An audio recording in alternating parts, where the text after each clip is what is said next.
Average అనిపించింది అన్న నాకైతే మూవీ. డెఫినెట్లీ శంకర్ ఇదివరకు తీసిన సినిమాల కంటే ఈ cinema better, but not a Shankar's comeback, not a Shankar's movie అనేది అనిపిస్తుంది. రామ్ చరణ్ ఇటువంటి కథ చేయడం first time and after 6 years అయితే సోలో రిలీజ్ వస్తున్నాడు. ఒక రామ్ చరణ్ చాలా హ్యాపీ ఫీల్ అయ్యి మంచి ఎక్స్పీరియన్స్తో వచ్చాను. పొలిటికల్ డ్రామా శంకర్ కొద్దిగా కాన్సన్ట్రేట్ చేశారని చెప్తున్నారు అందరూ. సో అంత హైప్ వచ్చేసప్పటికి ఏంటంటే మూవీలో చాలా ఫ్లాట్గా వెళ్ళిపోతుంది. మనకి దిల్ రాజు గారు కొట్టేస్తామంటారు, ఆయన చాలా హైప్ ఇచ్చారంట. సో మైండ్ అనేది ఒక మంచి పొలిటికల్ డ్రామా చూస్తాం. మన చరణ్ గారిని ఒక గవర్నమెంట్ ఆఫీసర్గా చూద్దాం అనిపించేప్పటికి మూవీ అనేది చాలా ఫ్లాట్గా వెళ్ళిపోవడం వల్ల డిసప్పాయింట్మెంట్ అవుతారు first thing.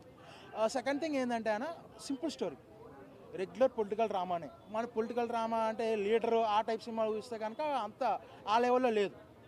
Simple political drama and Charan screen presence చాలా బాగుంది. మంచి మ్యాన్లీ లుక్ తోటి ఒక గవర్నమెంట్ ఆఫీసర్గా చాలా అంటే చాలా బాగున్నాడు.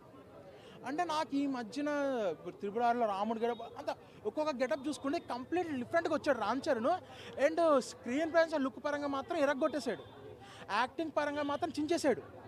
బట్ రామ్ చరణ్ని యాక్టింగ్ గురించి చెప్పాలి అనే అంత స్కోప్ ఇక్కడ నాకు లేదన్నట్టు అనిపించింది.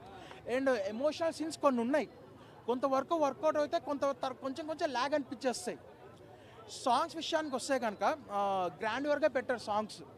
జరగండి ఒకటి పెట్టారు, ధూప్ ఒకటి డిఫరెంట్గా ట్రై చేశారు. మచ్చా సాంగ్ అయితే నాకు అంత అనిపించలా.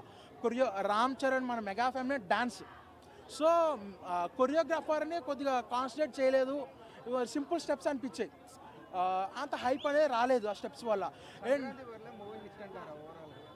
ఓవరాల్ కష్టమే అన్న చెప్పాలి అంటే, ఇది ఆ తర్వాత రిజల్ట్ని బట్టి కూడా ఉంటుంది. అవి దీనికంటే ఘోరం అనిపిస్తే కనుక ఇదే పైలేస్తుంది, ఇది చెప్పలేము అది. సో అండ్ కియారా అద్వాని కొంతవరకు కథ కనెక్ట్ అవుతుంది, తర్వాత డిస్టర్బ్ చేస్తుంది. అండ్ ఇంకా సునీల్ గారు కామెడీ రోల్స్ వదిలేసి విలన్ రోల్స్ చేసుకుని మంచి ఫామ్లో ఉన్నారు. కామెడీ సునీల్ మనకు కనిపించకుండా విలన్ రోల్స్ చేస్తే చాలా బెటర్. శ్రీకాంత్ గారి స్కోప్ ఉంది. అండ్ ఎస్పెషల్లీ రామ్ చరణ్ తర్వాత మాట్లాడుకునే క్యారెక్టర్ లెవెల్ ఉన్నాయంటే ఎస్జే సూర్యన్, అంజలి గారు, వాళ్ళిద్దరు పెర్ఫార్మెన్స్లో పీక్స్ చేశారు. ఎమోషనల్ కంటెంట్తో వాళ్ళంతూ వాళ్ళు చేశారు. బట్ ఏంటంటే ఓవరాల్గా సినిమా అనేది డిసప్పాయింట్ అయ్యే వస్తుంది. హైప్తో సింపుల్గా చెప్పాలంటే ఎక్స్పెక్టేషన్స్ తక్కువ పెట్టిన బాగానే అనిపిస్తుంది. ఎక్స్పెక్టేషన్స్ పెట్టుకొని వెళ్తే కనుక మాత్రం డిసప్పాయింట్మెంట్ అనిపిస్తుంది.